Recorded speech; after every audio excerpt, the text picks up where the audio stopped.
এই দোকানদারের বাটপাড়ি দেখুন, দোকানদার বলতেছে মাছটা 4 কেজি ওজন হবে, আর এই কাস্টমার বলতেছে এত ছোট মাছ কিভাবে 4 কেজি ওজন হয়। দোকানদার বলতেছে মাছটা অনেক তাজা মাছ, ভেজে রান্না করে দিলে আপনি আরামে খেতে পারবেন। তখন এই কাস্টমার বলতে লাগলো আমার একটা মেহমান আসছে, তুমি সুন্দরভাবে মাছটা ভেজে রান্না করে আমাদের দিয়ে পাঠাও। দোকানদার বলতে লাগলো আচ্ছা ঠিক আছে, আপনি ওখানে গিয়ে বসুন, এখানে না ওই পাশ দিয়ে ওখানে গিয়ে বসুন। তখন কাস্টমারের মনে সন্দেহ লাগলো, নিশ্চয়ই কোনো গড়বড় রয়েছে। যখনই কাস্টমার ওইদিকে গেল, এই সুযোগে সে পাথরটা খুলে এই টেবিলের নিচে লুকিয়ে রাখলো যেন কেউ দেখতে না পারে। আর তার কর্মচারীকে বলতেছে জলদি তেলটা গরম করে মাছটা ভেজে দিতে হবে। কাস্টমার ওখানে গিয়ে বসে আছে, আর এইদিকে কাস্টমারের মেহমান চলে এসেছে মাছ ভাজা খাওয়ার জন্য। তখন কাস্টমার বলতেছে আমার মনে একটা সন্দেহ লাগলো, এই দোকানদার এত ছোট মাছ দিয়ে বলতেছে 4 কেজি ওজন হবে, আমার মনে হচ্ছে এই ছোট্ট মাছটা মাত্র 2 কেজি ওজন হবে। কাস্টমার বলতেছে আমার মনে একটা প্ল্যান আছে, আমরা আগে খেয়ে নিই। তখন দোকানদারকে বলতে লাগলো আর কত মিনিট সময় লাগবে। তখন দোকানদার বলতে লাগলো মাত্র 5 মিনিট সময় লাগবে, আপনারা বসে পড়ুন। আর এইদিকে দোকানদার জলদি জলদি মাছ ভাজা শুরু করে দিল।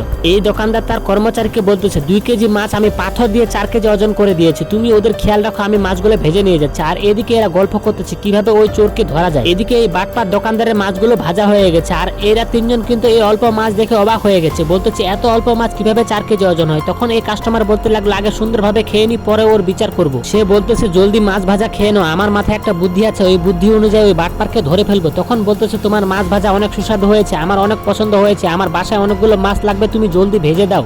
বাটপার দোকানদার বলতেছে আচ্ছা ঠিক আছে। আর এইদিকে এরা বুদ্ধি করতেছে আমি যখন মাছটা ওজন করব তুমি লুকিয়ে ওই টেবিলের নিচে পাথরটা এই মাছের নিচে লাগিয়ে দিবে যেন ওজন অনেক বেশি হয়ে যায়। এই বাটপার কিন্তু কাস্টমারের সাথে মাছ ওজন করছে, তার কর্মচারী লুকিয়ে লুকিয়ে মাছের নিচে পাথর ঝুলিয়ে দিল যেন ওজন বেড়ে যায়। তখনই কাস্টমার বুদ্ধি করে এই পাথরটা হাতে নাতে ধরে ফেললো। কাস্টমার বলতেছে এই বাটপারকে প্রথমেই আমার সন্দেহ হয়েছিল, আজকে এর একটাই শাস্তি হবে, আমরা যতগুলো মাছ ভাজা খেয়েছি এবং যতগুলো এর দোকানে মাছ আছে সবগুলো আমরা নিয়ে যাবো, একে 1 টাকাও দিব না। এই কথা বলে তারা 1 টাকাও বিল না দিয়ে এখান থেকে চলে গেল। আসলে এরকম বাটপার দোকানদারের এরকমই শাস্তি হওয়া উচিত।